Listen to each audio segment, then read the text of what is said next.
ਸਤਨਾਮ ਸ੍ਰੀ ਵਾਹਿਗੁਰੂ ਸਾਹਿਬ ਜੀ। ਇੱਕ ਓੰਕਾਰ ਸਤਨਾਮ ਕਰਤਾ ਪੁਰਖ ਨਿਰਭਉ ਨਿਰਵੈਰ ਅਕਾਲ ਮੂਰਤ ਆਜੁਨੀ ਸੈਭੰ ਗੁਰ ਪ੍ਰਸਾਦ।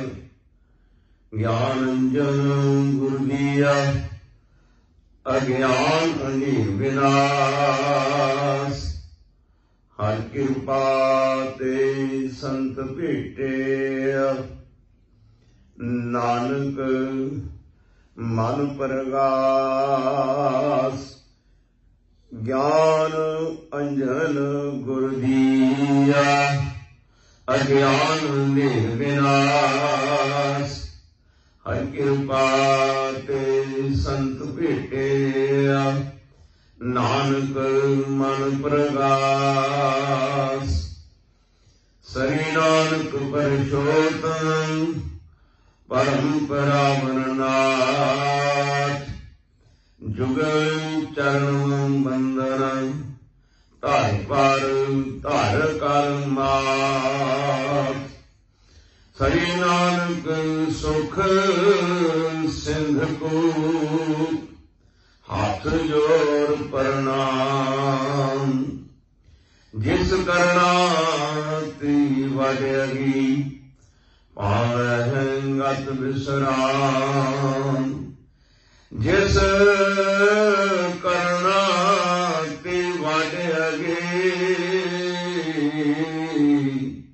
ਪਾਵਹਿ ਗਤ ਵਿਸਰਾਮ।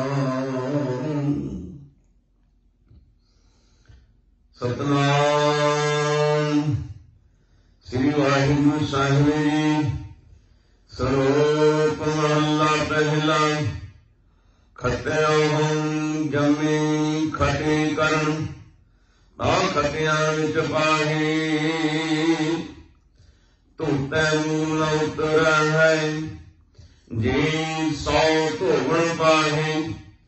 ਨਾਨਕ ਬਖਸ਼ੈ ਬਖਸ਼ੀਐ ਹੈ ਨਾਹੀ ਤਾਂ ਪਾਹੀ ਪਾਹੀ। ਨਾਨਕ ਬਖਸ਼ੈ ਬਖਸ਼ੀਐ ਹੈ ਨਾਹੀ ਤਾਂ ਪਾਹੀ ਪਾਹੀ। ਵਾਹਿਗੁਰੂ ਜੀ ਕਾ ਖਾਲਸਾ ਵਾਹਿਗੁਰੂ ਜੀ ਕੀ ਫਤਿਹ।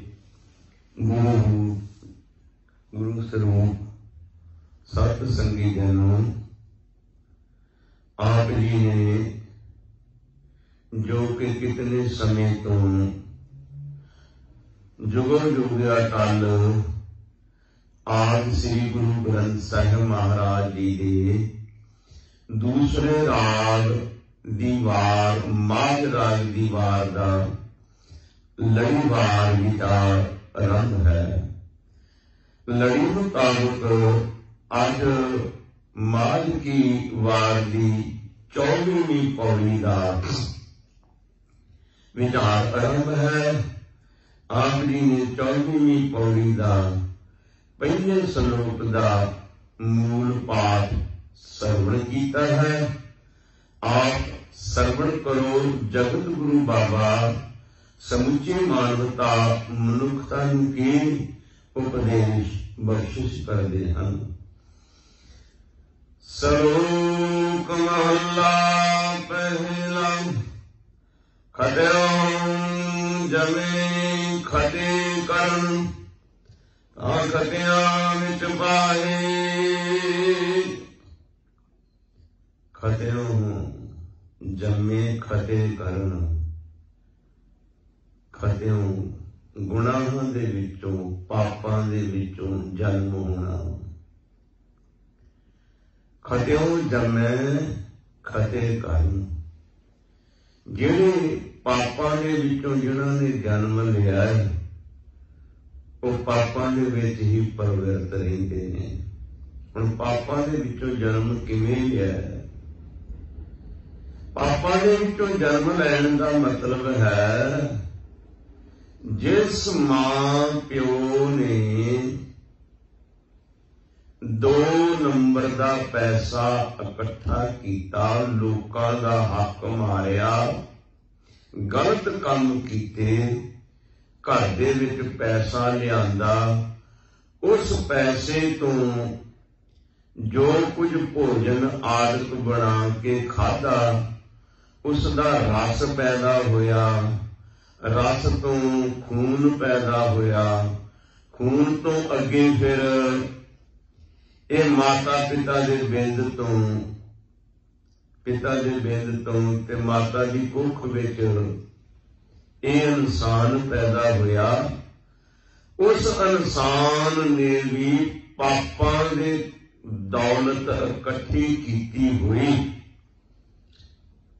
ਗੁਨਾਹਾਂ ਦੀ ਦੌਲਤ ਇਕੱਠੀ ਕੀਤੀ ਹੋਈ, ਉਸ ਤੋਂ ਲਿਆ ਕੇ ਜਿਹੜਾ ਭੋਜਨ ਬਣਾਇਆ, ਭੋਜਨ ਛਕਿਆ, ਉਸ ਤੋਂ ਪੈਦਾ ਹੋਇਆ ਇਨਸਾਨ, ਫਿਰ ਉਸ ਦੀ ਬਿਰਤੀ ਪਾਪਾਂ ਵਾਲੀ ਹੋ ਜਾਂਦੀ ਹੈ। ਕਿਉਂ? ਉਸ ਨੂੰ ਪਹਿਲਾਂ ਤੋਂ ਲੈ ਕੇ, ਆਰੰਭ ਤੋਂ ਲੈ ਕੇ ਇਸੇ ਤਰ੍ਹਾਂ ਦਾ ਭੋਜਨ ਮਿਲਿਆ ਜਿਹੜੀ ਪਾਪਾਂ ਦੇ ਗੁਨਾਹਾਂ ਦੀ ਇਕੱਠੀ ਕੀਤੀ ਹੋਈ ਮਾਇਆ ਹੈ। ਸਿਆਣੇ ਕਹਿੰਦੇ ਨੇ ਇੱਕ ਨੰਬਰ ਦੀ ਕਮਾਈ ਨਾਲ ਤੇ ਰੋਟੀ ਵੀ ਨਹੀਂ ਚੱਲਦੀ, ਪੂਰਾ ਹੀ ਨਹੀਂ ਉਤਰਦਾ ਕੰਮ। ਗੁਰੂ ਸਾਹਿਬ ਜੀ ਕਹਿੰਦੇ ਪਾਪਾਂ ਬਾਝੋਂ ਹੋਵੇ ਨਾਹੀ, ਮੂਆਂ ਸਾਥ ਨਾ ਜਾਈ। ਪਾਪਾਂ ਤੋਂ ਬਗੈਰ ਕਦੇ ਇਨਸਾਨ, ਕੋਈ ਵਿਰਲੇ ਹਨ ਜਿਨ੍ਹਾਂ ਤੇ ਵਾਹਿਗੁਰੂ ਦੀ ਕਿਰਪਾ ਹੈ, ਐਸੀ ਵੀ ਗੱਲ ਨਹੀਂ, ਪਰ ਬਹੁਤ ਤਾਂ ਦੇ ਵਿੱਚ ਜਦੋਂ 90% ਲੋਕ ਚੰਗੇ ਹੋਣ ਤੇ ਸਾਰੇ ਚੰਗੇ ਗਿਣੇ ਜਾਂਦੇ ਨੇ, 90% ਲੋਕ ਮਾੜੇ ਹੋਣ ਤੇ ਸਾਰੇ ਮਾੜੇ ਗਿਣੇ ਜਾਂਦੇ ਨੇ। ਅੱਜ ਦੇ ਯੁੱਗ 90 ਦੀ ਤੋਂ ਵੀ ਰੇਸ਼ੋ ਉੱਪਰ ਚਲੀ ਗਈ। ਮੇਰੇ ਖਿਆਲ 95% ਲੋਕ ਐਸੇ ਨੇ ਜਿਨ੍ਹਾਂ ਨੇ ਬਹੁਤਾ ਧਨ ਕਮਾਇਆ, 2 ਨੰਬਰ ਦੇ ਨਾਲ ਕਮਾਇਆ, ਕਿਸੇ ਦਾ ਹੱਕ ਮਾਰ ਕੇ ਕਮਾਇਆ। ਕੋਈ ਬਿਰਲਾ ਹੈ ਜਿਸ ਨੇ ਆਪਣੀ ਹੱਕ ਦੀ ਕਮਾਈ ਕੀਤੀ ਹੈ, ਕਿਉਂਕਿ ਹਜ਼ੂਰ ਕਹਿੰਦੇ ਹੱਕ ਪੁਰਾਇਆ ਨਾਨਕਾ, ਉਸ ਸੂਰ ਉਸ ਗਾਏ, ਗੁਰ ਪੀਰ ਹਾਮਾ ਤਾਮ ਹਰੇ ਜਾਮਰਦਾਰ ਨ ਖਾਏ। ਪਰਾਇਆ ਹੱਕ ਖਾਣਾ, ਹਜ਼ੂਰ ਕਹਿੰਦੇ ਇਹ ਇਸ ਤਰ੍ਹਾਂ ਜਿਵੇਂ ਹਿੰਦੂ ਨੇ ਗਾਂ ਖਾ ਲਈ ਤੇ ਮੁਸਲਮਾਨ ਨੇ ਸੂਰ ਖਾ ਲਿਆ। ਜੇ ਝੂਠ ਬੋਲਿਆ, ਝੂਠ ਬੋਲ, ਮੁਰਦਾਰ ਖਾਏ, ਮੁਰਦਾ ਖਾਦਾ।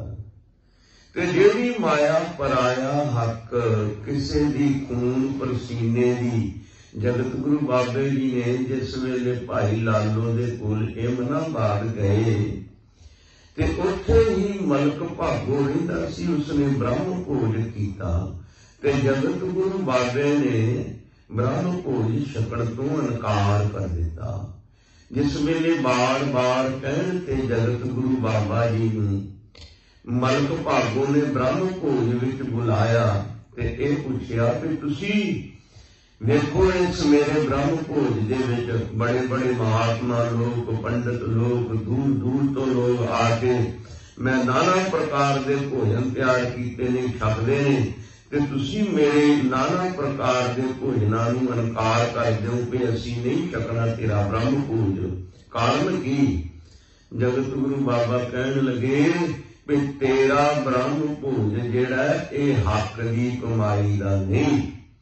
ਤਸਵੀਰਾਂ ਵਾਲਿਆਂ ਨੇ ਤੇ ਇਹ ਵੀ ਦਿਖਾ ਦਿੱਤਾ ਕਿ ਬਾਬੇ ਨਾਨਕ ਨੇ ਇੱਕ ਹੱਥ ਵਿੱਚ ਮਾਲਪੂੜਾ ਮਲਕ ਭਾਗੋ ਦਾ ਪਕੜਿਆ ਤੇ ਇੱਕ ਹੱਥ ਵਿੱਚ ਭਾਈ ਲਾਲੋ ਦੀ ਕੋਦਰੇ ਦੀ ਰੋਟੀ ਪਕੜੀ। ਕੋਦਰੇ ਦੀ ਰੋਟੀ ਨੂੰ ਨਪੀੜਿਆ ਤੇ ਦੁੱਧ ਨਿਕਲਿਆ, ਮਲਕ ਭਾਗੋ ਦੇ ਪੂੜਿਆਂ ਦੇ ਵਿੱਚੋਂ ਖੂਨ ਨਿਕਲਿਆ। ਪਰ ਇਹ ਗੱਲ ਮਨ ਨੂੰ ਇੰਨੀ ਜੱਜਦੀ ਨਹੀਂ। ਇਹ ਗੱਲ ਤੇ ਤਾਂ ਕੋਈ ਕਰੇ ਜਿਹਦੇ ਕੋਲ ਕੋਈ ਦਲੀਲ ਨਾ ਹੋਵੇ, ਜਿਹੜਾ ਦਲੀਲ ਦੇ ਨਾਲ ਕਿਸੇ ਨੂੰ ਸਮਝਾ ਨਾ ਸਕੇ, ਜਿਹੜਾ ਦਲੀਲ ਦੇ ਨਾਲ ਕਿਸੇ ਦੀ ਤਸੱਲੀ ਨਾ ਕਰ ਸਕੇ, ਉਹ ਇਦਾਂ ਦੇ ਨਾਟਕ ਚੇਟਕ ਕਰੇ, ਉਹ ਇਸ ਤਰ੍ਹਾਂ ਦੀਆਂ ਕਰਾਮਾਤਾਂ ਵਿਖਾਵੇ। ਪਰ ਜਗਤ ਗੁਰੂ ਬਾਬਾ ਜੀ ਤੇ ਜਿੱਥੇ ਵੀ ਗਏ ਦਲੀਲ ਦੇ ਨਾਲ ਹੀ ਗੱਲ ਕੀਤੀ। ਜੇ ਜਗਤ ਗੁਰੂ ਬਾਬਾ ਸਾਰੇ ਸੰਸਾਰ ਮੱਕੇ ਦੇ ਵਿੱਚ ਵੀ ਗਏ, ਉੱਥੇ ਵੀ ਦਲੀਲ ਨਾਲ ਗੱਲ ਕੀਤੀ। ਸਿੱਧਾ ਨਾਲ ਗੋਸ਼ਟ ਹੋਈ, ਉੱਥੇ ਵੀ ਦਲੀਲ ਨਾਲ ਗੱਲ ਕੀਤੀ। ਇੱਥੇ ਵੀ ਜਗਤ ਗੁਰੂ ਬਾਬਾ ਜੀ ਨੇ ਮਲਕ ਨੂੰ ਸਮਝਾਇਆ ਕਿ ਭਲਿਆ ਤੇਰਾ ਜਿਹੜਾ ਬ੍ਰਹਮ ਭੋਜ ਹੈ ਇਹ ਲੋਕਾਂ ਦੇ ਖੂਨ ਪਰਸੀਨੇ ਦੀ ਕਮਾਈ, ਤੂੰ ਜਬਰਨ ਉਹਨਾਂ ਦੀ ਕਮਾਈ ਖੋਹ ਕੇ ਇਕੱਠੀ ਕੀਤੀ ਹੋਈ ਦਾ ਤੂੰ ਬ੍ਰਹਮ ਭੋਜ ਬਣਾਇਆ, ਅਸੀਂ ਇਹ ਨਹੀਂ ਛਕਣਾ। ਤੇ ਕਿਸੇ ਦਾ ਹੱਕ ਜਿਹੜਾ ਖੋਹ ਕੇ ਲਿਆ ਕੇ ਖਾਧਾ ਜਾਵੇ ਤੇ ਫਿਰ ਉਹ ਅੰਦਰ ਇਨਸਾਨ ਦੇ ਉਹੀ ਪਰਾਏ ਹੱਕ ਤੋਂ, ਪਰਾਏ ਹੱਕ ਦੇ ਪੈਸੇ ਤੋਂ, 2 ਨੰਬਰ ਦੇ ਪੈਸੇ ਤੋਂ ਜਿਹੜਾ ਪਦਾਰਥ ਛਕਿਆ, ਉਹ ਛਕਣ ਵਾਲਾ ਵੀ ਗੁਨਾਹਗਾਰ ਹੋਵੇਗਾ। ਉਹਦੇ ਜੀਵਨ ਦੇ ਵਿੱਚ ਵੀ ਗੁਨਾਹ ਹੀ ਪੈਦਾ ਹੋਣਗੇ, ਪਾਪ ਹੀ ਪੈਦਾ ਹੋਣਗੇ। ਇਸ ਕਰਕੇ ਜਗਤ ਗੁਰੂ ਬਾਬਾ ਜੀ ਕਹਿੰਦੇ ਨੇ ਖਤਿਓ ਜੰਮੇ, ਖੱਤੇ ਕਵਾਂਗੇ, ਖੱਤੇ ਹੁੰਦੇ ਨੇ ਜ਼ਮੀਨ ਦੇ ਵਿੱਚ, ਵੀ ਇੰਨੇ ਖੱਤੇ ਨੇ। ਪਾਠ ਹੈ ਖਤਿਓ ਜੰਮੇ, ਤੇ ਗੁਨਾਹਾਂ ਦੇ ਵਿੱਚੋਂ, ਪਾਪਾਂ ਦੇ ਵਿੱਚੋਂ ਜਨਮ ਹੋਇਆ। ਪਾਪਾਂ ਦੀ, ਗੁਨਾਹਾਂ ਦੀ ਇਕੱਠੀ ਕੀਤੀ ਹੋਈ ਮਾਇਆ ਮਾਤਾ ਪਿਤਾ ਨੇ, ਮਾਂ ਪਿਓ ਨੇ ਖਾਧੀ। ਉਸ ਮਾਇਆ ਤੋਂ ਫਿਰ ਜਿਸ ਬੱਚੇ ਨੇ ਖਾਧੀ, ਮਾਂ ਪਿਓ ਦੀ ਕੁੱਖ ਵਿੱਚ ਆਇਆ, ਉਹਨਾਂ ਨੇ 2 ਨੰਬਰ ਦੀ ਮਾਇਆ ਖਾਧੀ। ਉਹ ਜਿਹੜਾ ਬੱਚਾ ਜਨਮ ਲਵੇਗਾ ਉਹ ਫਿਰ ਖਤੇ ਗੁਨਾਹ ਹੀ ਕਰੇਗਾ, ਤੇ ਖਤਿਆਂ ਦੇ ਵਿੱਚ ਹੀ ਉਹ ਪਾਹੇ, ਗੁਨਾਹਾਂ ਦੇ ਵਿੱਚ ਹੀ ਪ੍ਰਵਿਰਤ ਰਹੇਗਾ। ਕਿਉਂ?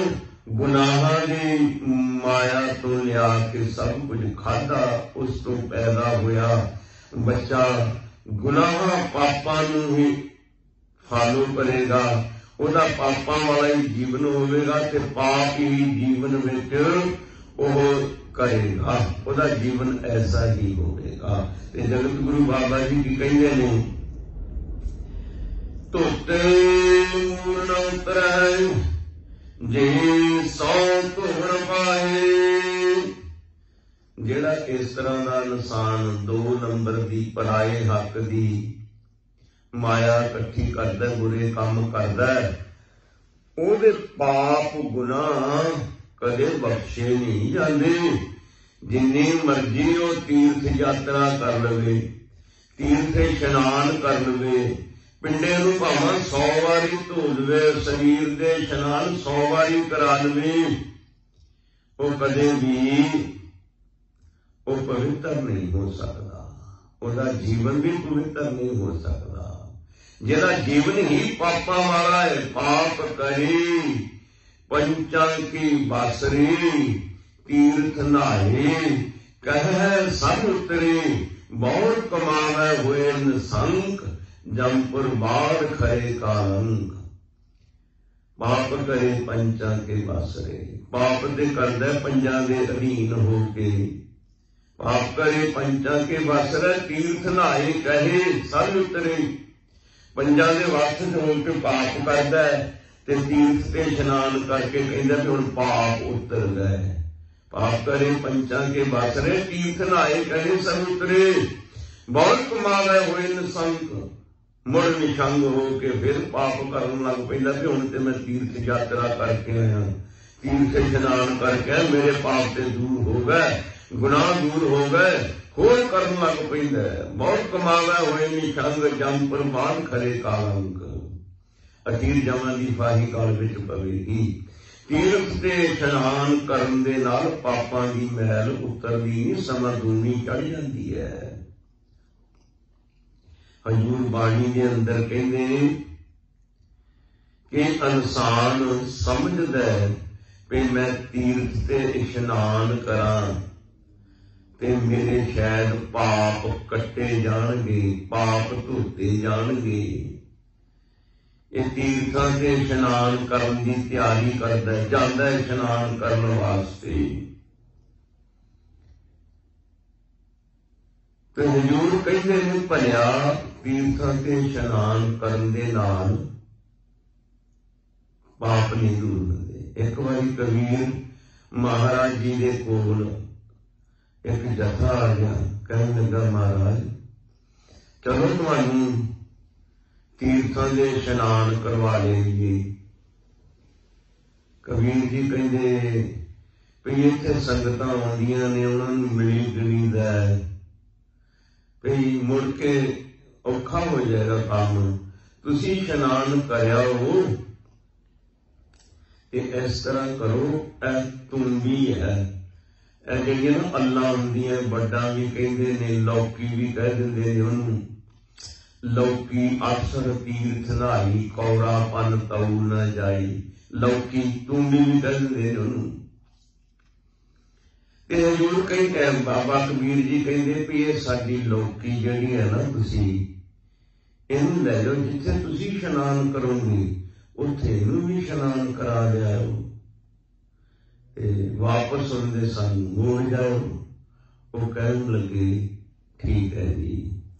ਹੁਣ ਉਹ ਸੰਗਤਾਂ ਤੀਰਥਾਂ ਤੇ ਇਸ਼ਨਾਨ ਕਰਨ ਵਾਸਤੇ ਚਲੇ ਗਈਆਂ।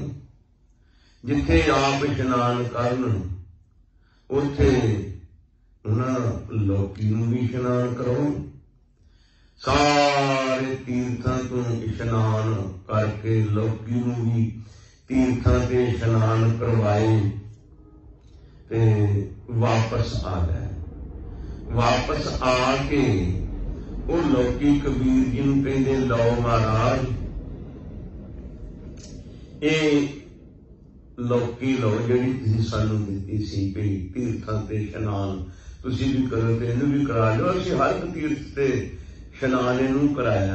ਉਹ ਕਹਿੰਦੇ ਅੱਛਾ। ਕਹਿੰਦੇ ਬਹਿ ਜਾਓ, ਫਿਰ ਲੰਗਰ ਪਾਣੀ ਤਿਆਰ ਕਰਦੇ, ਛਕ ਕੇ ਜਾਇਓ। ਉਹ ਲੋਕੀ ਵੀ ਲੰਗਰ ਚ ਦੇ ਦਿੱਤੀ ਵੀ ਇਹਨੂੰ ਤੁਸੀਂ ਕੱਟ ਵੱਢ ਕੇ ਦੀ ਸਬਜ਼ੀ ਬਣਾਓ। ਜਿਸ ਵੇਲੇ ਉਹਦੀ ਕੱਟ ਵੱਢ ਕੇ ਸਬਜ਼ੀ ਬਣਾਈ, ਸਾਰਿਆਂ ਨੂੰ ਵਰਤਾਈ ਕਿ ਉਹ ਬਿਲਕੁਲ ਕੌੜੀ, ਕਨੈਨ ਵਰਗੀ, ਅੱਕ ਵਰਗੀ ਕੌੜੀ। ਉਹ ਕਹਿਣ ਲੱਗੇ ਮਹਾਰਾਜ ਇਹ ਤੇ ਅੱਕ ਵਰਗੀ ਕੌੜੀ ਹੈ। ਕਬੀਰ ਜੀ ਕਹਿੰਦੇ ਭਲਿਓ ਇਹ ਤੀਰਥ ਦੇ ਉੱਤੇ ਜਾ ਕੇ ਲੋਕੀ ਇਸ਼ਨਾਨ ਕਰਾਈ, ਇਹਦਾ ਕੌੜਾਪਨ ਦੂਰ ਨਹੀਂ ਹੋਇਆ। ਲੋਕੀ ਅਕਸਰ ਤੀਰਥ ਨਹਾਈ, ਕੌੜਾਪਨ ਤਉ ਨਾ ਜਾਈ। ਇਸ ਲੋਕੀ ਦਾ ਕੌੜਾਪਨ ਨਹੀਂ ਗਿਆ ਕਿ ਤੁਸੀਂ ਇਸ਼ਨਾਨ ਕਰਕੇ ਆਏ ਆ ਤੇ ਤੁਹਾਡੇ ਅੰਦਰੋਂ ਖੋਟ ਚਲੇ ਗਈ ਹੋਵੇਗੀ, ਤੁਹਾਡੇ ਪਾਪ ਕਰਮ ਨਾਸ ਹੋ ਗਏ ਹੋਣਗੇ।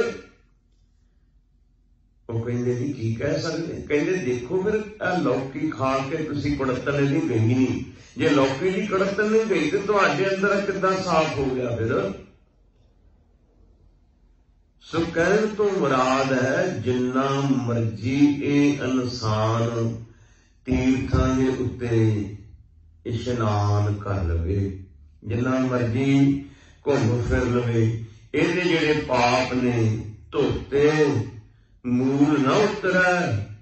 ਜੇ 100 ਧੋਣ ਪਾਏ, ਇਹ ਜਿਹੜੇ ਕੀਤੇ ਹੋਏ ਗੁਨਾਹ, ਕੀਤੇ ਹੋਏ ਪਾਪ, ਭਾਵੇਂ ਨਾਮਣ ਚੱਲੇ ਤੀਰਥੀ, ਮਨ ਖੋਟੇ ਤਨ ਚੋਰ, ਇੱਕ ਭਾਉ ਲੱਥੀ ਨਾਤਿਆਂ, ਦੋ ਭਾ ਚੜੀਏ ਸਹੂਰ। ਤੀਰਥਾਂ ਤੇ ਇਸ਼ਨਾਨ ਕਰਨ ਗਿਆ ਤੇ ਮੈਂ ਪਾਪ ਲਾਉਣੇ ਨੇ। ਗੁਰੂ ਸਾਹਿਬ ਕਹਿੰਦੇ ਇੱਕ ਪਾਪ ਲਾ ਕੇ ਦੋ ਹੋਰ ਚੜਾ ਕੇ ਆ ਗਿਆ। ਕਿਹੜੇ? ਜਾਂ ਤੀਰਥ ਤੇ ਗਿਆ, ਮੁੜ ਕੇ ਮੈਂ ਵੀ ਤੀਰਥ ਕਰਕੇ ਆਇਆ, ਹੰਕਾਰ ਆ ਗਿਆ। ਤੀਰਥ ਤੇ ਹੋਰ ਜਾ ਕੇ ਪੁੱਠੇ ਸਿੱਧੇ ਕਈ ਕਰਮ ਕਰ ਲੈ, ਇੱਕ ਉਹ ਗੁਨਾਹ ਹੋ ਗਿਆ, ਇੱਕ ਮਨ ਵਿੱਚ ਹੰਕਾਰ ਆ ਗਿਆ ਮੈਂ ਤੀਰਥ ਇਸ਼ਨਾਨ ਕੀਤਾ ਹੈ, ਤੇ ਦੋ ਗੁਨਾਹ ਹੋਰ ਸਿਰ ਤੇ ਚੜ ਗਏ ਉਲਟੇ। ਮੈਲ ਪਾਪਾਂ ਦੀ ਗੁਨਾਹਾਂ ਦੀ ਕੱਟੀ ਕਿੱਥੇ ਜਾਣੀ ਹੈ, ਹੋਰ ਚੜ ਗਈ। ਧੋਤਾ ਮੂੰਹ ਨ ਉਤਰੇ। ਜੇ 100 ਧੋਣ ਪਾਹੇ, 100 ਵਾਰੀ ਵੀ ਤੀਰਥਾਂ ਦੇ ਇਸ਼ਨਾਨ ਕਰ ਲੈ, गुनाहां दी पापां दी मैल नहीं उतरनी। ते अगे हजूर की कहंदे ने, नानक बख्शै बख्शियै नाहि तपाही पाहे। गुरु साहिब जी कहंदे जे किते परमेश्वर बख्श देवे, ਉਹ ਕਿਰਪਾ ਕਰਕੇ ਖਿਮਾ ਕਰ ਦੇਵੇ ਤੇ ਇਨਸਾਨ ਦੇ ਗੁਨਾਹ ਬਖਸ਼ੇ ਜਾ ਸਕਦੇ ਨੇ। ਜੇ ਉਹਦੀ ਵਾਹਿਗੁਰੂ ਦੀ ਕਿਰਪਾ ਹੋਵੇ, ਜੇ ਰਹਿਮਤ ਹੋਵੇ ਤੇ ਗੁਨਾਹ ਬਖਸ਼ੇ ਜਾ ਸਕਦੇ ਨੇ। ਤੀਰਥਾਂ ਤੇ ਜਾਣ ਦੇ ਨਾਲ, ਇਸ਼ਨਾਨ ਕਰਨ ਦੇ ਨਾਲ ਗੁਨਾਹ ਨਹੀਂ ਬਖਸ਼ੇ ਜਾ ਸਕਦੇ। ਨਾਨਕ ਬਖਸ਼ੇ ਬਖਸ਼ੀ ਹੈ, ਨਾਹੇ ਤਾਂ ਪਾਹੀ ਪਾਹੇ। नहीं तो फिर चरण दासियां ही पैंदियां ने, जुत्तियां ही पैंदियां ने। पाही पाहे, पाही कहंदे ने जुत्ती नूं, पनही पाही पनही। जे ना बख्शे जान ते अगे जाके फिर जुत्तियां ही पैंदियां ने गुनाहगार इंसान नूं। जदों हिसाब किताब हुंदा फिर जुत्तियां पैंदियां ने। ते हजूर पातशाह कहंदे जे कोई ते परमेश्वर बख्श देवे हो सकता है गुनाह बख्शे जान। तो अगले श्लोक के हजूर की फरमाते हैं, महला पहला नानक बोलन झखना दुख छड़ मंगिया सुख। जिहड़ा इंसान दुख दे सुख दी विचार करदा है, दुख नूं नफरत करदा है, सुखा नाल प्यार करदा है, परमेश्वर दे अगे सुख दी जाचना करदा है ते दुखां नूं निवृत्त करन वास्ते हजूर कहंदे ने बेनतियां करदा है। इहदे झखां मारनियां ने। जे कोई काम ही नहीं चंगा कीता ते सुख कित्थों मिल जाने ने। सुख ते शरीर दे नाल हन, कपड़ियां दी तरह है। सुख ते भगत नूं भी मिले ने, सुख एक कातल नूं भी मिलदे ने, दुख एक कातल नूं भी मिलदे ने, दुख एक ब्रह्म ज्ञानी नूं भी शरीरक मिलदे ने। तुसीं वेखिया होना कई वारी संत महात्मा भगत लोग भी बड़े दुखी हुंदे ने, रहिंदे ही सारी उम्र दुखी ने। कोई भगत कोई संत होवेगा जिहने जीवन दे अंदर जीवन दा आनंद माणिया, शरीरक तौर ते आत्मक तौर ते आनंद ही रहिंदे ने भगत ते संत बंदे जिहड़े ने। पर शरीरक तौर ते कई बारी दो दिन रोटी नहीं मिलदी, कई बारी सर्दी गर्मी तो बचण नूं कपड़ा ही नहीं मिलदा। ये दुख नहीं, ये दुख ही है। दुख ते सुख जिहड़े ने ये ते इस शरीर दा हिस्सा है। जिहड़ा दुखां नूं छड्ड के सुख दी मंग करनी, जाचना करनी, ये ते एक झक्खड़, एक हनेरी वाली गल है, एक हवा वाली गल है। नानक बोलण झखना, झखण कहंदे ने हनेरी नूं। दुख छड्ड मंगीए सुख, दुख नूं छड्ड के सुख दी मंग करनी, ये कोई बहुती चंगी गल नहीं है। सुख दुख दोए कर कपड़े पहरे जाए मनुख। सुख ते दुख ये परमेश्वर दे दर तो दोनों प्रकार दे कपड़े मिले ने, दुख भी ते सुख भी। दुख भगत नूं भी आउंदा है, दुख डाकू लुटेरे नूं भी आउंदा है, दुख ब्रह्म ज्ञानी नूं भी आउंदा है, दुख कातल नूं भी आउंदा है, दुख सब नूं आउंदा है। पर सिर्फ फर्क इन्ना है जदों इंसान परमेश्वर दे नाल जुड़ जांदा है, दुख जिहड़े छोटे हो जांदे ने, सहन शक्ति जिहड़ी है वो इसदी ताकतवर हो जाती है। फिर इसनूं दुख दुख नहीं जापदे। तो हजूर कहते हैं दुख सुख ते दुख ये परमेश्वर दे दर तो कपड़े ने। जिवें एक कपड़े गर्मियां वाले लाए ते सर्दियां वाले पा लै, सर्दियां वाले लाए ते गर्मियां वाले पा लै। रोज आपां सूट बदलदे हां, रोज इशनान करदे, रोज कपड़े बदलदे हां। ये दुख भी ते सुख भी ये इंसान नूं कपड़ियां की तरह है। जिवें कपड़े पहनने पैणे ने, दुख ते सुख जीवन दे विच जरूर आउणा है। जिथे बोलण हारी है तिथे चंगी चुप। जिथे बोलण हारी है, जिथे बोल के गल करके नमोशी झलनी पवे, हार दा मूँह वेखना पवे, शिकस्त झलनी पवे, उत्थे सियाणा इंसान कहंदा चुप करके टाइम पास कर लो। जे बोलिया ते हार है, जे बोलिया ते नमोशी है, शिकस्त झलनी पवेगी। हजूर कहंदे फिर उत्थे वधिए गल की है जिथे बोलण हारिया। हारिया का मतलब हार जाना, हार जाना। जिथे बोल के बंदे ने हार जाना है, जिथे बोल के इंसान नूं कोई लाभ नहीं होना, नुकसान होना है। ते हजूर कहते तिथे चंगी चुप, उत्थे चुप ही भली है, चंगी है। पौड़ी चारे कुंडा देख अंदर भालिया, चारे कुंडा देख अंदर भालिया। चारों ही कुंड जिहने वेख के सारे पासे लभ लुभ के ते फिर अपने अंदर झाती मारी। लोड़ ते अंदर ही है वेखण दी परमेश्वर नूं। ऊहां तो जाइए जो इहां ना होए, दूसरी जगह ते तां जाओ जे वो परमेश्वर जिथे तू बैठा उत्थे है नहीं। परमेश्वर ते सर्वव्यापक है। जल थल वन पर्वत पाताल, परमेश्वर तै बसे दयाल।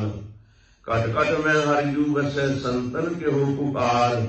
उत्ते सब जगह है। बाबा फरीद जी कहते फरीदा जंगल जंगल क्या भवे, वन कंडा मुड़े है, वसी रब हयाली है, जंगल क्या टूंडे। एवें जंगलों च भज्या फिरदा, उत तेरे हयाली है, हिरदे दे अंदर ही बैठा है। पौक मध जो बास बसत है, मुकरम है जैसी शाही, तैसे ही हर बसे निरंतर, घट ही खोजो पाई। पौक फुल के अंदर जिवें सुगंधी महक बसदी है, पौक मध जो बास बसता है महक। मुकरम है जैसे शाही, मुकर कहते शीशे में, शीशे दे विच जिस तरह छाया है, तैसे ही हर बसे निरंतर वो परमेश्वर इस तरह साडे अंदर वसदा है। घट ही खोजो भाई शरीर दी खोज कर, जो ब्रह्मंड सोई पिंड, जो खोजै सो पावै। इस अंदर ही बैठा है परमेश्वर। अंतर आत्म जो मिलै, मिलिया कहिए सोई। जेड़ा मिलिया वो अपने अंदर हिरदे दे विच, शरीर दे विच ही रब नूं मिलिया, बाहरों नहीं किते रब मिलिया। बाहर ते तां असीं लभदे फिरीए जे इस दे अंदर ना होवे। जे जर्रे जर्रे दे अंदर है, जे एक कीड़े दे अंदर है, ते इस इंसान दे अंदर नहीं बैठा, इस इंसान दे अंदर भी बैठा होगी। सतगुरु जी कहंदे जे एक छोटे जे कीड़े दे अंदर बैठा है, तो तेरे भी अंदर वही बैठा है।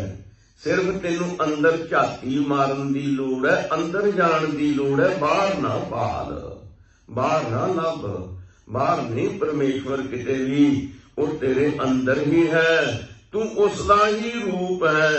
जिस वेले तू अपनी आत्मा नूं पछाण लिया मन, तू जोत स्वरूप है, अपना मूल पछाण। मन हर जी तेरे नाल है, सदा सदा रंगमान। हर जी परमेश्वर तेरे नाल है, वो तेरे अंदर है, उदी पहचान कर। लोड़ है अपने आप दी पहचान करन दी।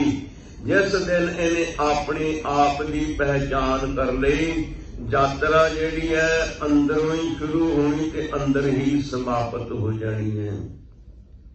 इसकी यात्रा इस दे हिरदे विच ही परमेश्वर बैठा। लोड़ है इनू अपनी, क्योंकि आपां कहने कहो कबीर एह राम की अंश। हुण सिद्धा ही लिखिया गुरु साहब जी कहते परमेश्वर की अंश है, परमेश्वर का हिस्सा है, अंश है। ਉਹਦੇ ਵਿੱਚੋਂ ਹੀ ਆਇਆ ਹੈ। ਜੇ ਹੁਣ ਸਮੁੰਦਰ ਦੇ ਵਿੱਚੋਂ ਬਾਲਟੀ ਪਾਣੀ ਦੀ ਕੱਢ ਕੇ ਬਾਹਰ ਰੱਖ ਲਈਏ, ਵੇਖਣ ਨੂੰ ਤੇ ਜੁਦਾ ਲੱਗਦੀ ਹੈ, ਪਰ ਹੈ ਉਸ ਸਮੁੰਦਰ ਦਾ ਹੀ ਹਿੱਸਾ ਉਹ ਪਾਣੀ ਬਾਲਟੀ। ਇਸੇ ਤਰ੍ਹਾਂ ਸਰੀਰ ਦੇਖਣ ਨੂੰ ਤੇ ਲੱਗਦਾ ਜੁਦਾ, ਪਰ ਹੈ ਉਸ ਪਰਮੇਸ਼ਵਰ ਦੀ ਅੰਦਰ ਆਤਮਾ, ਉਸ ਪਰਮੇਸ਼ਵਰ ਦਾ ਹੀ ਹਿੱਸਾ ਹੈ। ਤਾਂ ਤੇ ਹਜ਼ੂਰ ਪਾਤਸ਼ਾਹ ਜੀ ਕਹਿੰਦੇ ਨੇ, ਐ ਬੰਦੇ, ਉਹ ਪਰਮੇਸ਼ਵਰ ਤੇਰੇ ਅੰਦਰ ਬੈਠਾ ਹੈ। ਤੂੰ ਉਸ ਵਾਹਿਗੁਰੂ ਨੂੰ ਜਿਸ ਵੇਲੇ ਅੰਦਰ ਸਮਝ ਲਿਆ, ਬਾਹਰ ਦੀ ਸਾਰੀ ਖੋਜ ਬੰਦ ਕਰ ਦਿੱਤੀ, ਚਾਰੇ ਕੁੰਡਾਂ ਦੇਖ, ਇਹਨੂੰ ਵੇਖ ਲਿਆ, ਅੰਦਰ ਭਾਲਿਆ, ਉਸ ਵਾਹਿਗੁਰੂ ਨੂੰ ਅੰਦਰ ਲੱਭਿਆ, ਫਿਰ ਹੋਇਆ ਕੀ? ਸੱਚੇ ਪੁਰਖ ਅਲਖ ਸਿਰਜ ਨਿਹਾਲਿਆ। ਹੁਣ ਕਈ ਵਾਰੀ ਇਸ ਅਲਖ ਪੜ੍ਹਦੇ ਨੇ, ਗ੍ਰਾਮਰ ਦੇ ਹਿਸਾਬ ਨਾਲ ਜਿਹੜੀ ਖੱਖੇ ਨੂੰ ਸਿਆਹੀ ਹੈ, ਇਹਦਾ ਮਤਲਬ ਵੀ ਵਿੱਚ। ਉਹ ਪਰਮੇਸ਼ਵਰ ਅਲਖ, ਜਿਹੜਾ ਨਾਮ ਲਿਖਿਆ ਜਾਣ ਵਾਲਾ ਅਲਖ ਵਾਹਿਗੁਰੂ, ਉਹ ਤੇਰੇ ਅੰਦਰ ਹੀ ਹੈ। ਸੱਚੇ ਪੁਰਖ ਅਲਖ ਸਿਰਜ ਨਿਹਾਲਿਆ, ਉਹ ਜੋ ਸਿਰਜਣਹਾਰ ਵਾਹਿਗੁਰੂ ਹੈ ਤੇਰੇ ਅੰਦਰ ਹੈ। ਉਸ ਨੂੰ ਤੂੰ ਜਿਸ ਵੇਲੇ ਬਾਹਰੋਂ ਛੱਡ ਕੇ ਅੰਦਰ ਨਿਹਾਲਿਆ, ਦਰਸ਼ਨ ਕੀਤੇ, ਵੇਖਿਆ, ਤਾਂ ਫਿਰ ਕੀ ਹੋਇਆ? ਔਜੜ ਭੁੱਲੇਰਾ ਗੁਰੂ ਵੇਖਾਲਿਆ। ਫਿਰ ਤੈਨੂੰ ਔਜੜੇ ਪਏ ਹੋਏ ਨੂੰ, ਭਟਕੇ ਹੋਏ ਨੂੰ ਗੁਰੂ ਨੇ ਫਿਰ ਰਾਹ ਵਿਖਾ ਦਿੱਤਾ, ਤੈਨੂੰ ਮਾਰਗ ਦਰਸ਼ਨ ਕਰਾ ਦਿੱਤਾ। ਜਿਸ ਵੇਲੇ ਤੂੰ ਆਪਣੇ ਅੰਦਰ ਅਲਖ ਪਰਮੇਸ਼ਵਰ ਸਿਰਜਣਹਾਰ ਵਾਹਿਗੁਰੂ ਨੂੰ ਅੰਦਰ ਨਿਹਾਲਿਆ, ਦੇਖਿਆ, ਤਾਂ ਫਿਰ ਤੇਰੇ ਤੇ ਵਾਹਿਗੁਰੂ ਨੇ ਕਿਰਪਾ ਕਰਕੇ ਤੈਨੂੰ ਭੁੱਲੇ ਹੋਏ ਨੂੰ, ਰਾਹ ਤੋਂ ਭਟਕੇ ਹੋਏ ਨੂੰ ਤੇਰੇ ਜੀਵਨ ਮਾਰਗ ਦਰਸ਼ਨ ਕਰਾਤਾ, ਤੈਨੂੰ ਰਾਹ ਦਿਖਾ ਦਿੱਤਾ ਪਰਮੇਸ਼ਵਰ ਦੇ ਮਿਲਣ ਦਾ। ਸਤਿਗੁਰ ਸੱਚੇ ਵਾਹ ਸੱਚ ਸੰਭਾਲਿਆ, ਸਤਿਗੁਰੂ ਤੋਂ ਬਾਹੋ ਬਲਿਹਾਰ, ਸੱਚੇ ਨਿਰੰਕਾਰ ਤੋਂ ਬਲਿਹਾਰ। ਸਤਿਗੁਰ ਸੱਚੇ ਬਾਹੋ ਸੱਚ ਸੰਭਾਲਿਆ, ਉਸ ਵਾਹਿਗੁਰੂ ਤੋਂ ਬਲਿਹਾਰ। ਕੁਰਬਾਨ ਸਦਕੀ ਵਾਰੇ ਵਾਰੇ ਜੋ ਸੱਚ ਦੀ ਸੰਭਾਲ ਕਰਨ ਵਾਲਾ ਹੈ। ਪਾਇਆ ਰਤਨ ਘਰਾਹੁ ਦੀਵਾ ਬਾਲਿਆ। ਜਿਸ ਵੇਲੇ ਗੁਰੂ ਦੀ ਕਿਰਪਾ ਹੋਈ, ਪਾਇਆ ਰਤਨ ਘਰਾਹੁ। ਘਰਾਹੁ ਦਾ ਮਤਲਬ ਘਰ, ਘਰ ਦਾ ਮਤਲਬ ਹੈ ਸਰੀਰ। ਇਸ ਸਰੀਰ ਦੇ ਅੰਦਰੋਂ ਜਿਸ ਵੇਲੇ ਗਿਆਨ ਰੂਪੀ ਰਤਨ, ਕਹਿੰਦੇ ਨੇ ਦੀਵਾ, ਦੀਵਾ ਕਹਿੰਦੇ ਨੇ ਵੀ ਗਿਆਨ ਨੂੰ, ਲੋ ਨੂੰ, ਪ੍ਰਕਾਸ਼ ਨੂੰ।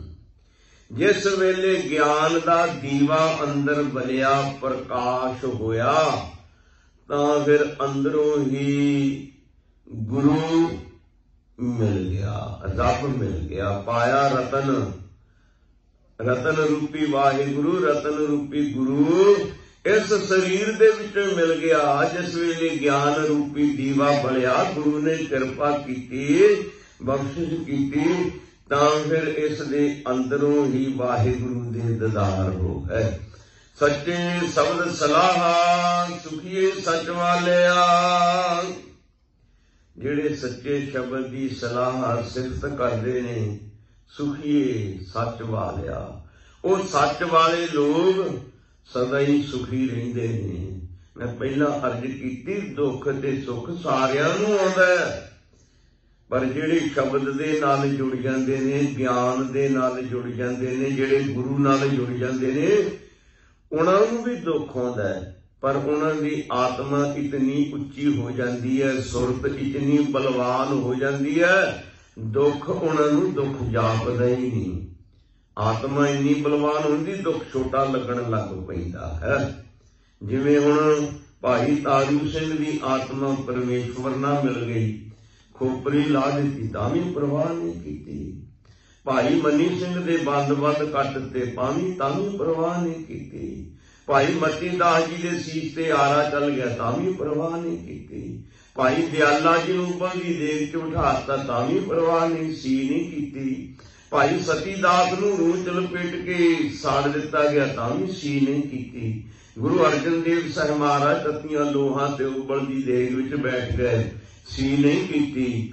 ਇਤਨੀ ਆਤਮਾ ਬਲਵਾਨ ਹੋਈ, ਉਹਨਾਂ ਨੂੰ ਉਹ ਦੁੱਖ ਜਾਪਿਆ ਹੀ ਨਹੀਂ। ਦੁਨਿਆਵੀ ਇਨਸਾਨ ਦੀ ਜਿਹੜੀ ਆਤਮਾ ਪਰਮੇਸ਼ਵਰ ਨਾਲ ਨਹੀਂ ਮਿਲੀ, ਕਿਤੇ ਮਾੜੀ ਜਿਹੀ ਕਿਸੇ ਅੱਗ ਦੇ ਤਵੇ ਤੇ ਜਾਂ ਕਿਸੇ ਗਰਮ ਬਰਤਨ ਨੂੰ ਹੱਥ ਲੱਗ ਜਾਏ ਤੇ ਆਂਢੀਆਂ ਗੁਆਂਢੀਆਂ ਨੂੰ ਵੀ ਵਕਤ ਪਾ ਦਿੰਦਾ ਹੈ, ਹਾਹਾਕਾਰ ਮਚਾ ਦਿੰਦਾ ਹੈ। ਪਰ ਜਿਹਦੇ ਤੇ ਕਿਰਪਾ ਹੋ ਜਾਂਦੀ ਹੈ, ਆਤਮਾ ਬਲਵਾਨ ਹੋ ਜਾਂਦੀ ਹੈ, ਉਹਨੂੰ ਦੁੱਖ ਛੋਟੇ ਲੱਗਦੇ ਨੇ, ਕਿਉਂਕਿ ਆਤਮਾ ਪਾਵਰਫੁਲ ਹੋ ਜਾਂਦੀ ਹੈ। ਨੇ ਡਰਿਆ ਡਰ ਲੱਗ ਗਰਭ ਸੇ ਗਾਲਿਆ, ਜਿਨ੍ਹਾਂ ਨੇ ਵਾਹਿਗੁਰੂ ਦਾ ਡਰ ਆਪਣੇ ਮਨ ਅੰਦਰੋਂ ਕੱਢ ਦਿੱਤਾ ਨਾ, ਜਿਹੜੇ ਵਾਹਿਗੁਰੂ ਦੇ ਡਰ ਦੇ ਨਾਲ ਨਹੀਂ ਜੁੜੇ, ਗੁਰਮੁਖ ਪਿਆਰਿਓ ਗੋਬਿੰਦ ਭਾਉ ਭਗਤ ਦਾ ਭੁੱਖਾ, ਉਹਦੇ ਪਿਆਰ ਤੇ ਡਰ ਦਾ ਹੀ ਭੁੱਖਾ ਹੈ। ਜੇ ਤੁਸੀਂ ਉਸ ਨਾਲ ਪਿਆਰ ਕਰਦੇ ਹੋ, ਉਸ ਦਾ ਡਰ ਰੱਖਦੇ ਹੋ ਹਿਰਦੇ ਵਿੱਚ, ਤੇ ਬਾਕੀ ਦੇ ਡਰ ਦੂਰ ਹੋ ਜਾਂਦੇ ਨੇ। ਜਿਹਦੇ ਅੰਦਰ ਪਰਮੇਸ਼ਵਰ ਦਾ ਡਰ ਪੈਦਾ ਹੋ ਜਾਵੇ, ਉਹ ਦੁਨੀਆ ਦੇ ਡਰ ਉਸ ਨੂੰ ਫਿਰ ਛੋਟੇ ਲੱਗਦੇ ਨੇ। ਉਹ ਦੁਨੀਆ ਦੇ ਡਰਾਂ ਦੀ ਪਰਵਾਹ ਨਹੀਂ ਕਰਦਾ, ਮੌਤ ਦੀ ਵੀ ਪਰਵਾਹ ਕਰਦਾ। ਤੇ ਜਿਹੜਾ ਵਾਹਿਗੁਰੂ ਦੇ ਡਰ ਤੋਂ ਟੁੱਟ ਜਾਂਦਾ ਹੈ, ਉਹ ਫਿਰ ਦੁਨੀਆ ਦੇ ਡਰ, ਗਰਭ ਹੰਕਾਰ ਦਾ ਡਰ ਹੀ ਉਹਨੂੰ ਮਾਰ ਦਿੰਦਾ ਹੈ, ਪੰਜਾਂ ਵਿਕਾਰਾਂ ਦਾ ਡਰ ਮਾਰ ਦਿੰਦਾ, ਗਾਲ ਦਿੰਦਾ ਉਹਨਾਂ ਨੂੰ ਜਿਹੜੇ ਪਰਮੇਸ਼ਵਰ ਦੇ ਡਰ ਅਧੀਨ ਨਹੀਂ ਰਹਿੰਦੇ। ਨਾਮ ਭੁੱਲਾ ਜਗ ਫਿਰੈ ਬੇਤਾਲਿਆ, ਨਾਮ ਤੋਂ ਭੁੱਲਾ ਹੋਇਆ ਜਗਤ ਬੇਤਾਲਿਆਂ ਦੀ ਤਰ੍ਹਾਂ ਫਿਰਦਾ ਹੈ। ਬੇਤਾਲ ਭੂਤ ਪ੍ਰੇਤਾਂ ਨੂੰ ਵੀ ਕਹਿੰਦੇ ਨੇ, ਤੇ ਬੇਤਾਲ ਰਾਗੀ ਸਿੰਘ ਗਵਈਏ ਜਿਹੜੇ ਨੇ, ਕਿਤੇ ਤਬਲੇ ਦੇ ਤਾਲ ਚੋਂ ਨਿਕਲ ਜਾਵੇ ਬਾਹਰ ਤੇ ਕਹਿੰਦੇ ਬੇਤਾਲਾ, ਬੇਸੁਰਾ ਬੰਦਾ, ਸੁਰ ਦੇ ਵਿੱਚ ਨਹੀਂ, ਬੇਤਾਲਾ ਬੰਦਾ। ਜੇ ਕਿਤੇ ਲਤਾ ਮੰਗੇਸ਼ਕਰ ਵੀ ਗਾਉਂਦੀ ਹੋਵੇ ਨਾ, ਤੇ ਉਹ ਤਾਲ ਤੋਂ ਬਾਹਰ ਚੱਲ ਜਾਵੇ, ਉਹਨੂੰ ਸਿਆਣੇ ਲੋਕ ਪਸੰਦ ਹੀ ਨਹੀਂ ਕਰਨਗੇ, ਤੇ ਬੇਤਾਲੀ ਹੋ ਗਈ, ਸੁਰ ਤੋਂ ਬਾਹਰ ਚੱਲ ਗਈ, ਬੇਸੁਰੀ ਹੋ ਗਈ। ਬੇਤਾਲ ਸਾਡਾ ਜੀਵਨ ਤਾਲ ਦੇ ਅੰਦਰ ਹੀ ਨਹੀਂ, ਬੇਤਾਲੇ ਫਿਰਦੇ ਆ। ਜੀਵਨ ਡਗਮਗਦਾ ਹੈ, ਜੀਵਨ ਦਾ ਅਸਥਿਰ ਨਹੀਂ। ਜਿਹੜੇ ਨਾਮ ਤੋਂ ਭੁੱਲੇ ਨੇ ਨਾ, ਉਹਨਾਂ ਦਾ ਜੀਵਨ ਡਗਮਗਾ ਰਿਹਾ ਹੈ, ਉਹਨਾਂ ਦਾ ਜੀਵਨ ਡੋਲ ਰਿਹਾ ਹੈ, ਉਹਨਾਂ ਦਾ ਜੀਵਨ ਬੇਤਾਲ ਹੋਇਆ ਹੈ। ਜਿਹੜੀ ਬੇਤਾਲ ਚੀਜ਼ ਹੋ ਜਾਵੇ, ਉਹ ਨੁਕਸਾਨ ਕਰਦੀ ਹੈ। ਸੋ ਇਸ ਕਰਕੇ ਜਿਹੜੇ ਨਾਮ ਤੋਂ ਭੁੱਲੇ ਨੇ, ਉਹ ਬੇਤਾਲ ਹੋ ਗਏ ਨੇ। ਜਿਹਨਾਂ ਦੇ ਹਿਰਦੇ ਵਿੱਚ ਨਾਮ ਵਸ ਜਾਂਦਾ ਹੈ, ਉਹਨਾਂ ਦਾ ਜੀਵਨ ਬਣ ਜਾਂਦਾ ਲੋਕ ਸੁਖੀਏ ਪਰਲੋਕ ਸੁਹੇਲੇ, ਨਾਨਕ ਹਰਿ ਪ੍ਰਭ ਆਪੇ ਮਿਲੇ। ਸੋ ਅਗਲੇ ਪੌੜੀ ਤੇ ਸ਼ਲੋਕ ਦੇ ਵਿੱਚ ਸਤਿਗੁਰੂ ਜੀ ਸਾਨੂੰ ਕੀ ਪਾਵਨ ਪਵਿੱਤਰ ਉਪਦੇਸ਼ ਬਖਸ਼ਿਸ਼ ਕਰਦੇ ਹਨ, ਇਹਦਾ ਵਿਚਾਰ ਆਪਾਂ ਅਗਲੇ ਸਮੇਂ ਦੇ ਅੰਦਰ ਕਰਾਂਗੇ। तो इतने को शब्द, इतने को लफज कबूल करने, तुझ बुद्धि अनुसार विचारा करदिया होया होइयां भुल्लां गलतियां दी खिमा देनी जी। बुलाओ फतेह। वाहिगुरू जी का खालसा, वाहिगुरू जी की फतेह।